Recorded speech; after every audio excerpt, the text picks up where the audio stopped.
Ali Akbar Muhammad, bukan Ali Akbar stand up comedy ya. Iya, Tapi iya. Ali Akbar orang Weda dan orang Mafa begitu. Nah, hari ini saya dengan Abang Fuad. Saya dengan Abang Fuad ini dia salah satu orang pendiri Fagugoro Institute dan juga merupakan generasi muda Halmahera Tengah yang rekam jejaknya dimulai dari pramuka, karena saya dulu pernah juga mendapatkan pendidikan pramuka dari beliau. Saya masih sanawiyah waktu itu. Nah kemudian sampai saat ini beliau juga berkarir di Halmahera Tengah di salah satu industri terbesar di Indonesia maupun di Asia. Nah langsung saja, karena untuk memantik pembicaraan kita malam ini, ada tulisan terbaru yang dipublish oleh Abang Fuad terkait dengan bagaimana orang Weda atau orang Halmahera Tengah, Patani dan GB itu lebih selektif dalam memilih pemimpin, dalam memilih figur yang akan bertarung pada momentum pilkada tahun 2024, karena ini menentukan 5 tahun ke depan. Nah selain itu beliau juga, saya mengikuti tulisannya, ada salah satu tulisan yang harus dibaca oleh anak muda Halmahera Tengah. Itu cek saja di Fagugoro Institute, ada tulisan Valgali. Nah Valgali ini ada 3 prinsip yang beliau tawarkan. Yang pertama itu soal bagaimana orang memahami nilai-nilai Fagugoro, kemudian juga bagaimana generasi muda maupun masyarakat Halmahera Tengah itu harus berkolaborasi. Kemudian yang satunya itu, yang pertama saya lupa, nanti mungkin ditambahkan sama Abang Fuad. Nah, itu beberapa tulisan yang beliau tulis yang bisa jadi recommended buat saudara-saudara semua, agar di tengah arus yang besar saat ini, orang bisa bertahan lebih lama, orang bisa berimajinasi ke depan seperti apa. Nah, saya memulainya dengan teringat salah satu novel yang ditulis oleh, bukan salah satu, tapi paket novel yang ditulis oleh Pramudia Anantatur, Tetralogi Buru. Ada yang pertama ada Bumi Manusia, Anak Semua Bangsa, kemudian Jejak Langka dan Rumah Kaca.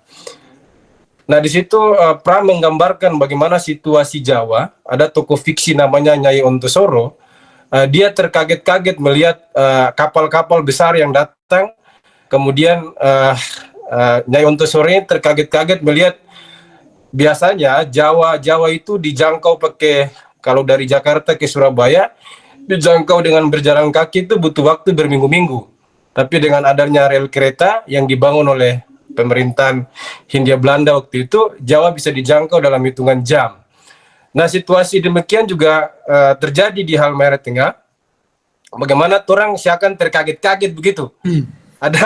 Ada industri besar masuk, kemudian orang-orang mulai karena tidak punya kesiapan yang kuat, orang seakan-akan merasa tersingkir dari situasi yang ada. Nah pertanyaan pertama buat Abang Fuad, nah apa sih yang membedakan pilkada tahun ini, karena konteksnya pilkada, dengan tahun-tahun sebelumnya? Oke. Makasih ya Akbar dan juga teman-teman di Pantara Mahardika ya. Ini saya harus jujur dulu, saya harus berterima kasih atas perhatian, kemudian ya atensi lah teman-teman terhadap mungkin ide saja itu sebagai ide, kemudian sebagai buah pikir torang gitu ya, sebagai anak daerah begitu yang saya coba tuliskan atau sampaikan melalui tulisan gitu. Saya pikir teman-teman Nung Akbar dengan yang lain juga sudah punya banyak karya, bahkan buku, itu saya salut sekali. Itu jarang di situasi kondisi saat ini di mana banyak anak muda yang memanfaatkan teknologi tapi masih ada yang mau berani untuk menulis buku itu menurut saya sebuah prestasi yang menurut saya luar biasa hebat, dan saya akui itu, saya salut dengan ini, saya bangga juga gitu ya, punya adik-adik gitu ya yang bisa untuk mengambil langkah-langkah itu gitu ya.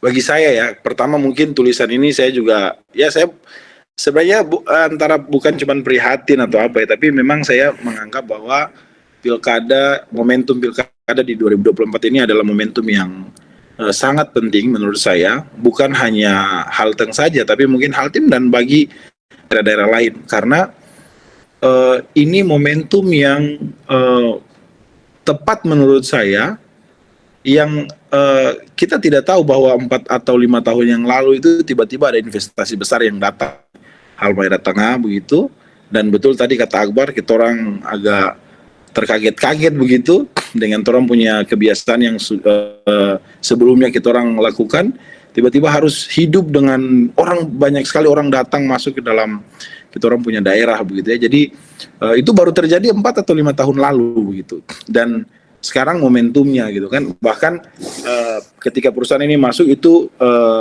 periode kepemimpinan di Halmahera Tengah antara 2017 ya sampai 2000 ya, itu baru di pertengahan begitu, sehingga mungkin mereka sudah punya perencanaan yang lain, tapi tiba-tiba ada investor, sehingga wajar kalau pemerintah kita, kemudian masyarakat kita juga terkaget-kaget gitu. Nah, tapi ini kita sudah lihat betapa besar perkembangannya, pesat perkembangannya, dan juga sangat progresif.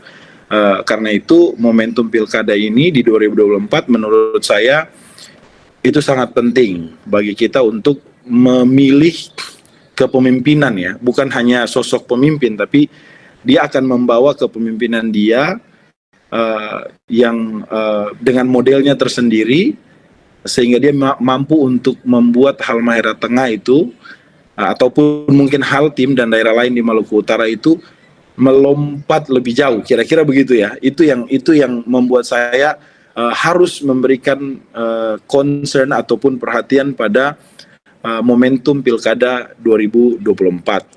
Kemudian suksesi kemarin Pilpres juga sudah selesai.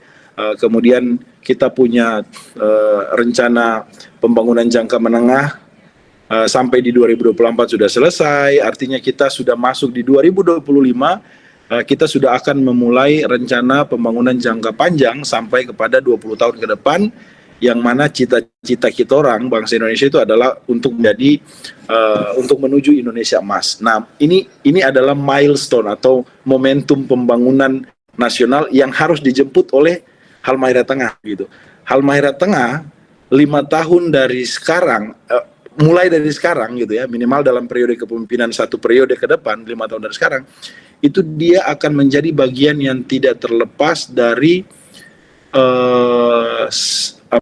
rantai pasok daripada industri ataupun bisnis internasional, karena dia punya bahan baku yang bisa diekspor langsung begitu, sehingga sumber daya itu ada di sini gitu. Sehingga mau tidak mau bukan hanya sumber daya manusianya saja yang harus siap, tapi mulai dari tatanan birokrasi, kemudian pola pikir masyarakat, ini yang harus kita orang bukan merubah, tapi kita orang mencoba untuk beradaptasi dan menyeimbangi perubahan-perubahan ini gitu.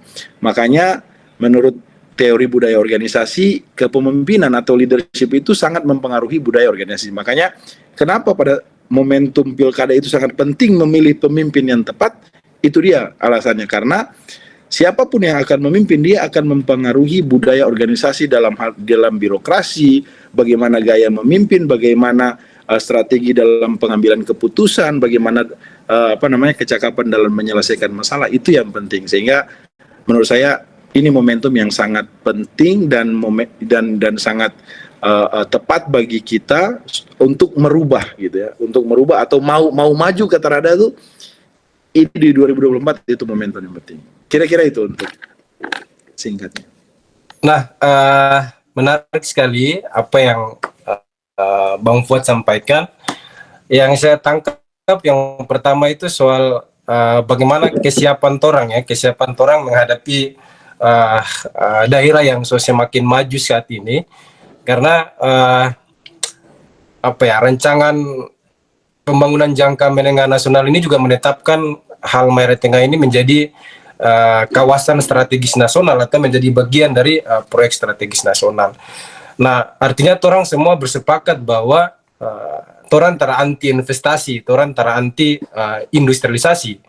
Industrialisasi dan investasi itu merupakan hukum sejarah perkembangan sejarah peradaban manusia yang memang orang harus terima secara matang dan secara kritis. Nah ini juga menjadi catatan ya apa yang disampaikan tadi buat para figur, apa yang disampaikan oleh Bang Fuad tadi, bahwa ini menjadi catatan penting bagaimana figur ini dia harus betul-betul punya leadership yang mampu memahami perkembangan peradaban hari ini, karena ini menentukan orang ke depan, apalagi karena sudah ada rancangan pembangunan jangka menengah dan jangka panjangnya sudah ada.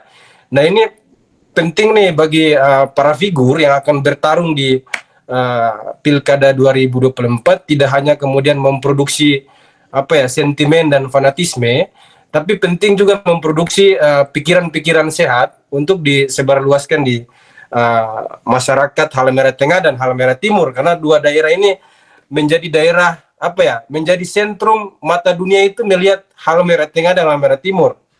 Mungkin dari sejarah juga demikian. Halmahera Tengah, Halmahera Timur ini kalau teman-teman baca di bukunya Enrique soal bagaimana perebutan rempah-rempah di Halmahera Tengah dan Halmahera Timur, dua daerah ini dari dulu sudah menjadi perebutan. Nah tinggal bagaimana masyarakat Halmahera Tengah, Halmahera Timur ini mau tidak kemudian mengambil posisi untuk bagaimana mengarahkan, ikut terlibat di dalam proses industrialisasi yang sudah sebenarnya kalau dibilang setengah tidak ya, tapi ini sudah mulai masif, sudah terjadilah proses industrialisasi itu. Betul. Nah, Bang Fuad mungkin ada pertanyaan lagi soal, jadi kalau orang kira-kira kalau dia daerah semaju itu, kira-kira orang mengukur kualitas ya, mau mengukur kualitas pemimpin 5 tahun ke depan ini seperti apa? Karena kan kalau saya baca data-data riset ya, banyak juga masyarakat itu yang pertama masih mau memilih pemimpin karena ada bantuan sembako. Kemudian ada juga yang masih mau memilih karena dong kasih doi. Nah padahal kan kalau orang lihat beberapa sejarah pemilu beberapa tahun pasca reformasi ini, orang kasih doi, orang kasih sembako, tapi tidak kemudian membawa dampak secara politik ya, dampak kebijakan secara politik ya, paling secara personal mungkin karena dia pernah jadi tim, jadi punya hubungan keluarga, dia kasih begitu, tapi dampak kebijakannya tidak ada. Nah ini mungkin bisa juga dijelaskan karena saya baca di tulisannya Bang Fuad juga menyinggung soal itu. Iya betul, memang kita orang tidak bisa juga ya memungkiri bahwa sebagian dari masyarakat atau pemilih masih irasional gitu, sehingga apa yang diberikan itu yang nanti akan mereka balas, kira-kira begitu ya. Menurut saya ini yang sebenarnya kalau kita orang, mumpung kita orang nih di Halmahera Tengah nih, ini memang dari sisi geografis ya butuh waktu mungkin sekitar 7 atau 8 jam dari ibu kota ke wilayah paling jauh, misalnya di GB begitu. Tapi menurut saya itu masih cukup dekat dan masih bisa terjangkau. Artinya apa? Sebenarnya jangkauan pemerintah ya ataupun jangkauan masyarakat antar konektivitas antar masyarakat itu masih sangat terjangkau. Jadi tidak terlalu lebar gitu. Artinya apa? Mudah bagi kita untuk memberikan edukasi politik gitu kan. Lagian kita orang belum sampai juga, mungkin kalau sekarang sudah sampai 100.000 kali ya, kalau lihat dari data yang nggak tahu, mungkin sekitar 80.000 orang. Itu mungkin kita orang berapa yang paling kecil dari jumlah penduduk dibandingkan dengan kabupaten lain. Artinya apa? Sebenarnya kita orang punya jangkauan untuk memberikan edukasi itu masih sangat mudah begitu, masih sangat memungkinkan gitu. Nah cuman kenapa?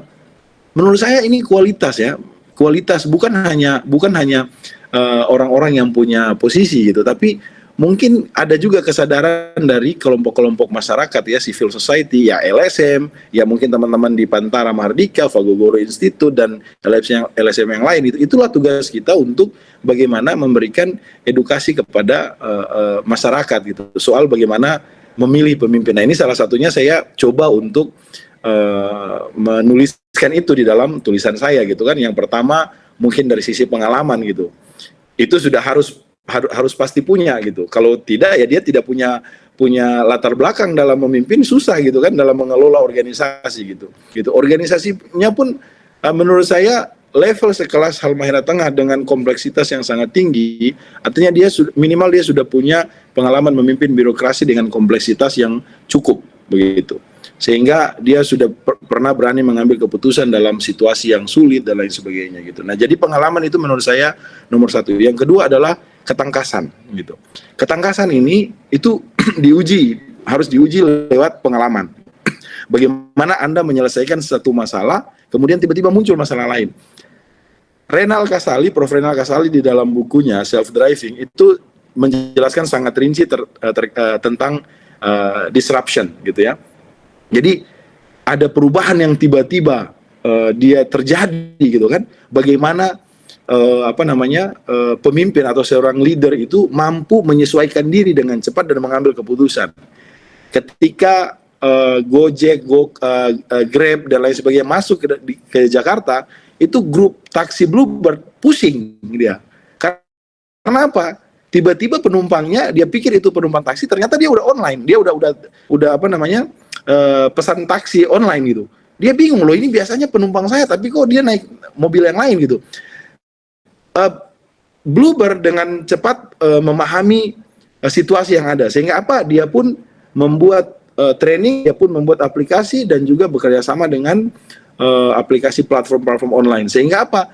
Di Grab juga ada juga yang Bluebird dan lain sebagainya. Nah, ini yang begini-begini nih salah satu contoh kecil gitu.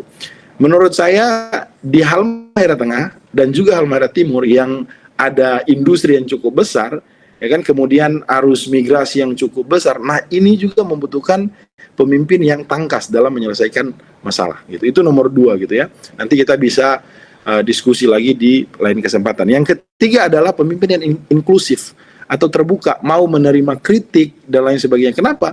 Karena tingkat keberagaman di Halmahera Tengah sudah cukup tinggi. Orang bilang di Lelilev ya, di Lelilev ini pendatang sudah lebih banyak dari orang asli gitu kan, gitu. Nah, ini ketika ini kita tidak mampu menyelesaikan masalah dengan menerima kritikan dan lain sebagainya, ini akan menjadi masalah kita sendiri, masalah pemimpin itu sendiri gitu. Jadi memang dia harus terbuka gitu. Ya, kemudian dia juga harus mampu melihat potensi masyarakatnya sehingga masyarakat itu dijadikan sebagai subjek dalam pembangunan. Itu penting karena masyarakat sendiri akan mengawal kebijakan-kebijakan pemerintah. Yang keempat menurut kami adalah memimpin dengan jiwa melayani, atau bahasa ininya servant leadership gitu ya. Jadi itu sangat penting. Kenapa? Banyak orang yang sudah datang ke sini, ya kan? Kemudian masalahnya juga banyak. Ketika kita tidak punya jiwa melayani dan budaya itu tidak diturunkan di dalam birokrasi ataupun di dalam perangkat organisasi perangkat daerah lainnya, nah ini pelayanan publik akan sangat-sangat tidak berjalan dengan baik gitu. Nah, Halmahera Tengah ketika ingin melompat, momentum 2024 ini ketika ingin melompat menjadi kabupaten yang maju, maka pemimpinnya pun menurut kami harus punya jiwa melayani, sehingga seluruh perangkat daerahnya juga punya jiwa itu dan ada budaya itu yang terpenting gitu. Saya pikir falsafah Fagogoro yang di dalamnya ada Valgali, kemudian Fasugal dan lain sebagainya, itu memang benar-benar harus dimanifestasikan di dalam kebijakan dan praktek-praktek pemerintah gitu.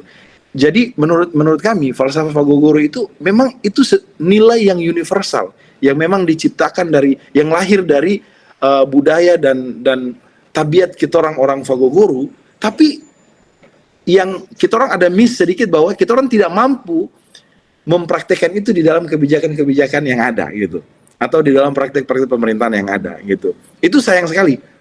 Saya selalu bilang kita orang ini jago untuk orasi, untuk berbicara, tapi ketika sudah mendapat posisi mungkin saya juga akan begitu, tapi saya berdoa semoga tidak ya gitu, sehingga kita orang saling mengingatkan, itu sangat penting gitu. Tapi menurut saya itu sangat penting ketika kita berada dalam posisi yang punya kewenangan yang luas, maka jangan melupakan falsafah itu, sehingga semuanya tidak harus semuanya, tapi minimal nilai-nilai prinsip dari Fagogoro, falsafah Fasugal, kemudian yang lain-lain lah, itu juga harus diterapkan di dalam iklim pemerintah maupun di kebijakan-kebijakan gitu ya, pemerintah lainnya. Kira-kira begitu. Iya, menarik ya, karena tadi soal kualitas ini Bang Fuad sudah coba mengulas bagaimana ada 4 kriteria itu. Nah, yang menarik ini soal melayani, Bang Fuad. Karena saya sering karena sering juga bergelut di aktivitas sosial, sering mendapatkan pemikiran dari masyarakat maupun dari kelompok-kelompok civil society yang seperti ini. Ada figur-figur sebenarnya yang punya sense untuk melayani masyarakat, tapi karena biaya politik yang begitu mahal dan lain sebagainya.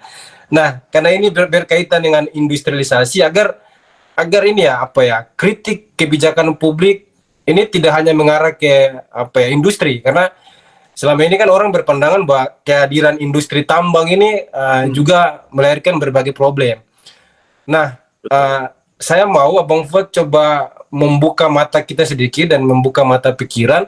Sebenarnya keinginan industri dan pemerintah, atau industri ini, bagaimana sih kerjasama dengan pemerintah ini? Karena biasanya orang bilang bahwa ini pemerintah ini cuma melayani kepentingan industri, tidak melayani kepentingan masyarakat. Nah, ini juga penting dibuka supaya kritik kebijakannya tidak berat sebelah.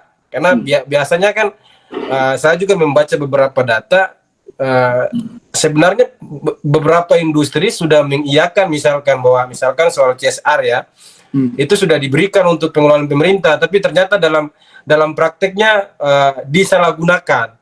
Nah, hal-hal seperti ini juga penting dibuka agar agar kita bisa tercerahkan, karena saya lihat juga beberapa di Halmahera Tengah, khususnya di generasi muda juga kritik kebijakannya sering mengarah ke situ.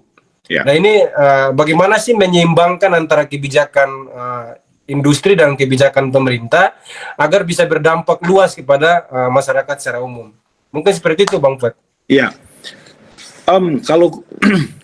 Kalau kontribusi secara langsung, saya pikir bukan hanya saja melalui CSR ya, tapi ada banyak, ada pajak, kemudian ada dana bagi hasil kalau ditambang dan lain sebagainya, dan itu saya pikir sudah diatur jelas oleh pemerintah ya. Ada undang-undangnya, kemudian ada peraturan menteri yang mengatur turunan tentang itu gitu ya. Jadi sudah cukup jelas menurut saya, ada pajak dan lain-lain, dan itu memang nggak bisa diutak-atik gitu kan. Jadi berapa persen harus dari pajak ini, pajak apa saja yang diidentifikasi, dan saya pikir pemerintah Halmahera Tengah khususnya, sepengetahuan kami gitu ya, mereka juga sangat agresif untuk memonitoring segala aktivitas industri yang ada di Halmahera Tengah, di wilayah kerjanya, dan cukup aktif untuk melakukan monitoring dan juga evaluasi terkait dengan perpajakan dan lain sebagainya. Saya pikir itu bagus, dan itulah yang memang seharusnya dilakukan oleh pemerintah gitu. Nah, kemudian kaitannya dengan CSR ini kalau memang agak bias pengertiannya ketika di masyarakat luas gitu ya, atau masyarakat umum gitu. Kenapa? Karena yang masyarakat tahu pokoknya CSR itu harus diberikan langsung ke masyarakat, dan kebanyakan dari masyarakat bahwa ini dalam bentuk cash gitu ya. Padahal sebenarnya tidak gitu ya.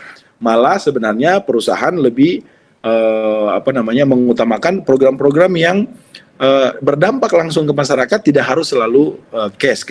Misalnya ada program pendidikan, program kesehatan dan lain sebagainya gitu. Dan memang berdasarkan kita punya kewajiban ya, ada kewajiban yang dimandatkan oleh peraturan berbagai macam undang-undang, misalnya macam-macam lah sebenarnya, undang-undang perseroan terbatas, kemudian penanaman modal, kemudian ada diturunkan di dalam Kementerian ESDM untuk perusahaan tambahan dan lain sebagainya, itu memang ada semuanya gitu. Tapi memang ini merupakan tanggung jawab. Ini merupakan tanggung jawab. Bagaimana supaya daerah bisa memanfaatkan ini dengan baik? Maka yang pertama adalah daerah harus menginventaris mana saja program-program yang dapat disupport oleh program strategi sekalipun yang dapat support oleh CSR gitu. Nah, dana CSR-nya pun sebenarnya di dalam perusahaan itu terbatas gitu. Dia punya dari tambang punya tersendiri, kemudian ada industri lain juga punya tersendiri gitu, dan itu memang terbatas gitu, diatur dalam berbagai macam peraturan gitu ya. Dan juga tentunya ada kebijakan internal di perusahaan masing-masing. Tapi pada prinsipnya adalah selama pemerintah itu mampu menjelaskan dengan baik, terencana, itu yang paling penting adalah terencana dengan baik, kemudian dampaknya bisa terukur, kemudian mereka mengusulkan program itu melalui CSR-nya perusahaan, maka saya pikir perusahaan tidak jadi masalah gitu. Selama dampaknya jelas terukur, kemudian langsung ke masyarakat gitu, kita bisa lihat hasilnya, walaupun program dalam bentuk jangka pendek, kemudian jangka panjang, menurut saya tidak masalah, selama itu bisa kita ukur dengan metode yang jelas, mengukur dampaknya yang jelas, perusahaan pasti akan, dan ketika otomatis bahwa sesuai dengan program CSR perusahaan, maka itu pasti akan bisa untuk, kemungkinan besar bisa akan dibiayai oleh CSR. Nah, selama ini yang dilakukan di Halmahera Tengah, terutama dengan perusahaan IWIP ini, karena kami juga bagian dari situ, tapi kami tidak berbicara mewakili perusahaan ya, ini tolong di garis bawahi ya. Nah, selama ini program-program yang berjalan itu sama sekali tidak ada yang masuk ke dalam kantong pemerintah daerah gitu. Kalaupun ada proyek-proyek fisik, itu menjadi ranahnya perusahaan di bagian komersil ataupun purchasing, langsung kepada kontraktor siapapun yang mengerjakan itu gitu. Jadi tidak ada transaksi antara perusahaan dan pemerintah, kemudian pemerintah membayarkan, itu tidak ada sama sekali, sepengetahuan kami gitu ya. Jadi itu yang dilakukan gitu, karena kami juga paham dan kami juga mengerti bahwa ini bisa menjadi temuan-temuan gitu. Itu satu. Yang berikutnya, kami paham bahwa tidak mudah bagi pemerintah, organisasi pemerintah gitu ya, untuk menerima dana cash atau dana segar dari pihak luar gitu. Itu harus melalui mekanisme hibah dan lain-lain gitu. Jadi kami mengambil bukan jalan pintas, tapi kami coba untuk mencari alternatif yang lebih aman untuk semua pihak. Yang penting program ini program ini bisa berjalan. Makanya buat kami akan melakukan bidding dan lain sebagainya ketika itu akan menjadi program yang bersifat infrastruktur gitu. Tapi kalau program-program yang non infrastruktur seperti kesehatan, sosial dan lain sebagainya, itu kami langsung yang melaksanakan dengan pihak ketiga. Nah, ini yang memang harus karena tadi diminta berikan gambaran apa yang kira-kira kami tahu, yang kami coba untuk jelaskan begitu ya ke teman-teman. Nah, saya pikir ini juga penting supaya mungkin ada pertanyaan-pertanyaan banyak sekali, ada kecurigaan. Menurut saya itu wajar saja karena masyarakat tidak tahu gitu kan, karena masyarakat tidak tahu dan ini harus disampaikan. Gitu. Menarik, saya pikir itu harus juga supaya karena ini potensinya cukup besar gitu kan, gitu. Nah, saya pikir pemerintah daerah juga harus memanfaatkan itu ya. Artinya ada program-program yang strategis. Tinggal dibicarakan dengan perusahaan terkait dan dihitung, diukur impact-nya sejauh mana kepada masyarakat, dan saya pikir itu bisa saja untuk dijalankan secara bersama. Iya Bang, pertanyaan itu penting ditanyakan ke Abang karena juga punya kaitan ya dengan bagaimana leadership kepemimpinan ini mengelola daerah yang sudah begitu maju, kompleksitas masalah beragam manusia di dalamnya, juga penting tidak ada konflik yang terjadi antara masyarakat, pemerintah dan perusahaan, karena beberapa tahun belakangan kan juga sering terjadi seperti itu, mungkin karena belum ada sinkronisasi, kolaborasi pikiran yang kuat antara tiga pihak ini, antara pemerintah, masyarakat dan perusahaan. Tapi sejauh ini dalam beberapa catatan, kalau teman-teman baca juga sebenarnya di beberapa negara di dunia itu juga kehadiran industri itu memberikan manfaat bagi kesejahteraan masyarakat. Nah, tinggal bagaimana kepemimpinan kita 5 tahun ke depan, karena kita menghadapi situasi global juga yang tidak kepastian ya. Setuju. Karena ada perang di mana-mana dan ya geopolitik dunia ini terus berubah. Nah, Bang, ada juga yang menitip pertanyaan nih dari teman-teman. Karena tadi saya juga ngobrol sama teman-teman di sini, mereka menitip pertanyaan seperti ini. Ya. Jadi di tengah komplisitas masalah dan lain sebagainya, apa sih poin tantangan yang paling besar yang dihadapi masyarakat Halmahera Tengah di 5 tahun ke depan? Dan bagaimana clue figurnya seperti apa di antara nama-nama yang muncul? Tidak perlu kita sebutkan nama, nanti dibilang kampanye, tapi paling tidak ada clue tidak untuk figur yang sebenarnya bisa mampu menghadapi tantangan 5 tahun ke depan. Ya, oke. Yang pertama memang ketika kita hidup di dalam komunitas yang heterogen itu memang sangat sulit bagi kita untuk berusaha untuk menyatukan pemikiran dan juga pemahaman atau mimpi bersama, menciptakan mimpi bersama itu memang cukup sulit gitu ya. Tapi sudah banyak contoh gitu ya. Sudah banyak contoh. Makanya kenapa saya bilang leadership atau kepemimpinan itu sangat mempengaruhi budaya daripada sebuah organisasi atau tatanan gitu. Makanya pemimpin yang harus ya menurut kami ya, yang mampu untuk membawa Halmahera Tengah ini bisa meloncat, itu pemimpin yang mampu menjelaskan secara rinci visinya gitu. Visinya dia mau bawa kemana nih Halmahera Tengah, bukan hanya bicara 5 tahun. Makanya di dalam tulisan saya bilang syukur-syukur kalau ada pemimpin yang bisa mampu memberikan penjelasan dengan bahasa yang sederhana gitu ya kepada masyarakat tentang mimpi dia, bukan hanya 5 tahun tapi 10 atau 20 tahun ke depan gitu. Nah, itulah yang saya garis bawahi adalah pemimpin ataupun leadership, transformation leadership gitu. Pemimpin yang mampu menjelaskan visinya, ya kan?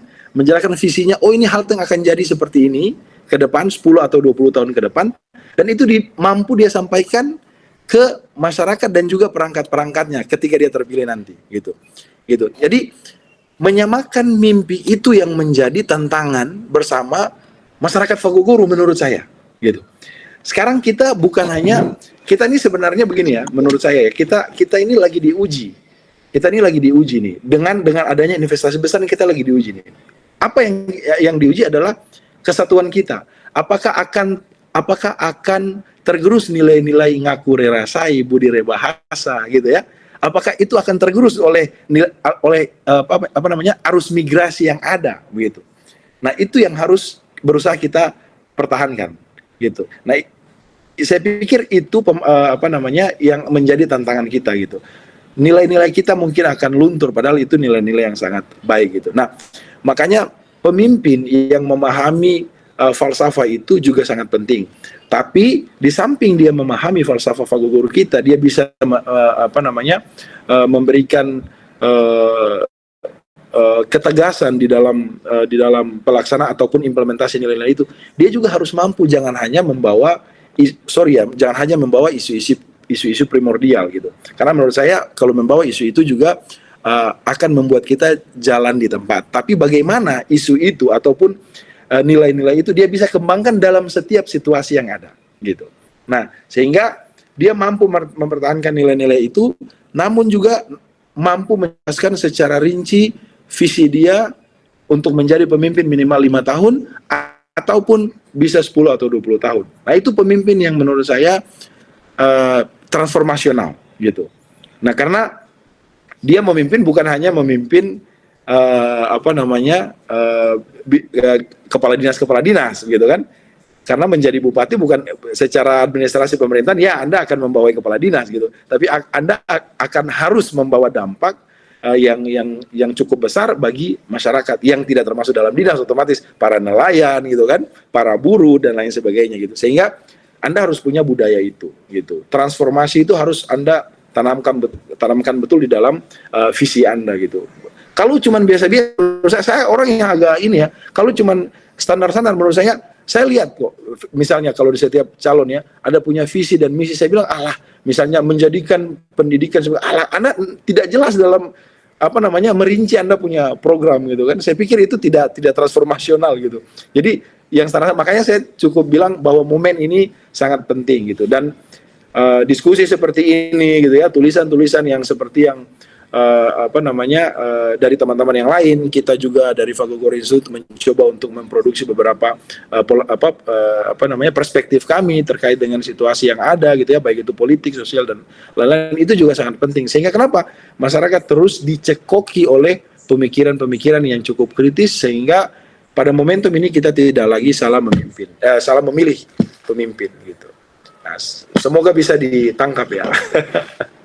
Iya Bang, ini sudah mulai tercerahkan. Semoga masyarakat Haltim dan Halteng juga bisa paling tidak mengklik YouTube ini agar bisa mendengarkan pencerahan-pencerahan yang subscriber ya diberikan Bang Fuad. Nah ini Bang, ini terakhir karena berkaitan dengan leadership, masih berkaitan dengan leadership pilkada dan bagaimana 5 tahun ke depan masyarakat Halmahera Tengah. Nah biasanya kan dalam beberapa kali pilkada masyarakat ini sering mendukung figur-figurnya.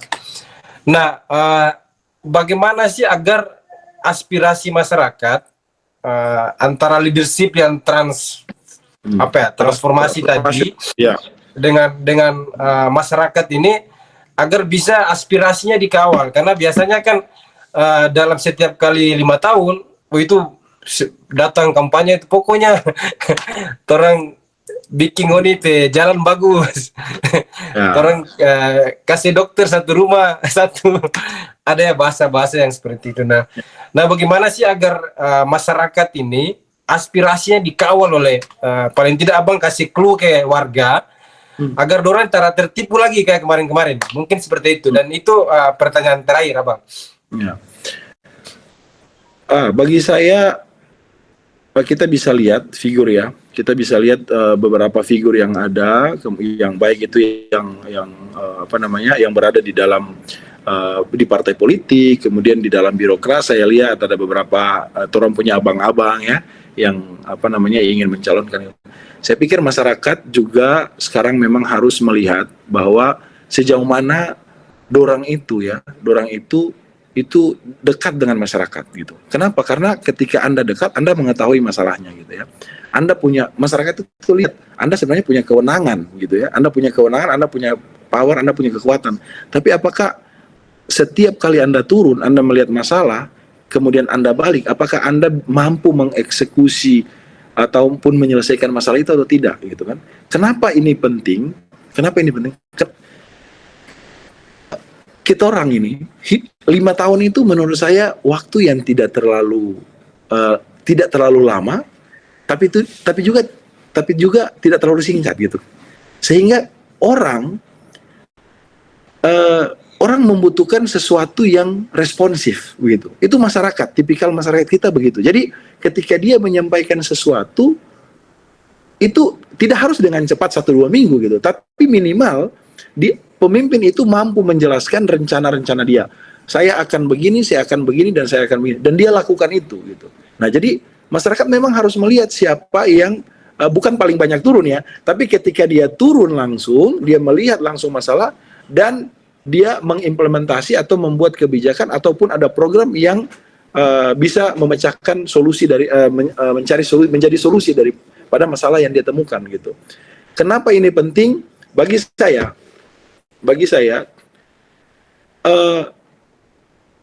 di dalam tulisan saya juga saya tulis bahwa budaya birokrasi ataupun budaya kepemimpinan sekarang itu memang harus result oriented. Apa result? Berorientasi pada hasil. Masyarakat tidak perlu Anda punya proses yang terlalu panjang gitu.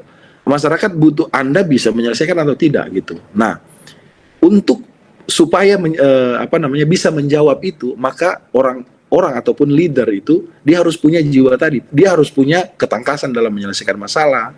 Kemudian dia harus punya pengalaman yang panjang gitu kan. Ya, karena kenapa? Ketika dia sudah punya pengalaman, ketika dia sudah punya terlatih dan tangkas dalam menyelesaikan masalah, ketika dia melihat masalah, dia sudah terpikirkan apa solusi yang tepat, apa kebijakan yang saya harus ambil gitu. Sehingga masyarakat jangan lagi melihat janji-janji yang hanya pada saat masa kampanye gitu kan. Masa kampanye masyarakat sering begitu gitu. Jadi menurut saya masyarakat bisa lihat ya kan. Oke lah kita sebut mulai dari ada Pak Edi Langkara, kemudian Pak Abdurrahim Odiani, ada Pak mantan Bapeda, Pak Salim Kamaludin, kemudian Pak Arief Jalud, itu mereka semua pernah punya jabatan gitu. Artinya mereka punya kewenangan untuk itu. Sekarang masuk lagi ada Pak PJ Bupati, Pak Ikram. Dia juga punya kesempatan 1 atau 2 tahun ini dalam memimpin hal ini. Mereka ini ada banyak juga, ada Abang Fitra ya, Fitra, kemudian banyak juga ada Pak Sekda yang sekarang gitu. Mereka ini semua sudah pernah menjadi orang yang punya kewenangan gitu.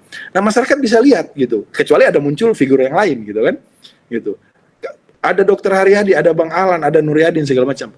Mereka semua punya jabatan loh sebenarnya. Mereka semua punya jabatan. Nah, masyarakat bisa lihat apakah benar mereka ini dulu ya kan, ketika menjabat, mereka lihat masalah, mereka balik ke Bukit Loi Teglas itu, mereka buatnya tuh kebijakan-kebijakan untuk menyelesaikan masalah gitu.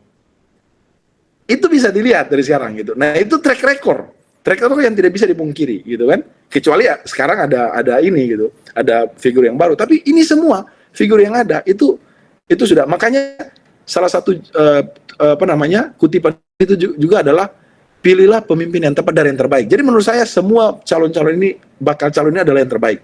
Tapi momentum 2024 yang paling penting adalah Anda harus melihat track recordnya, Anda harus melihat pengalaman, apakah dia tangkas, apakah dia pernah menyelesaikan masalah Anda dengan cepat dan solutif atau tidak gitu. Itulah Anda bisa memilih pemimpin yang tepat. Kira-kira itu.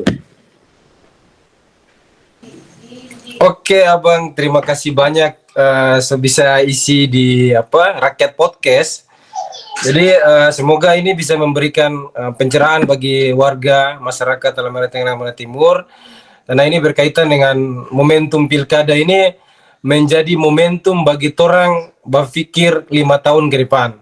Karena momentum politik ini menentukan orang harga bawang, harga beras, orang pekerjaan sehari-hari dan lain sebagainya. Kalau orang menganggap momentum ini penting, mari tom pikirkan sama-sama. Pak Gugoro Institute juga sudah memberikan pikiran-pikiran sehat di beberapa hari ini. Semoga juga muncul orang pe abang-abang yang lain, kemudian orang pe generasi muda yang lain, atau orang pe om-om dan orang pe bibi-bibi juga, mama-mama juga paling tidak bisa memberikan pikiran-pikiran yang sehat agar 5 tahun ke depan ini orang tara sama lagi dengan 5 tahun sebelumnya. Nah mungkin sampai di situ dulu, nanti orang mau dapat di lain kesempatan. Nah terima kasih banyak Bang Fuad.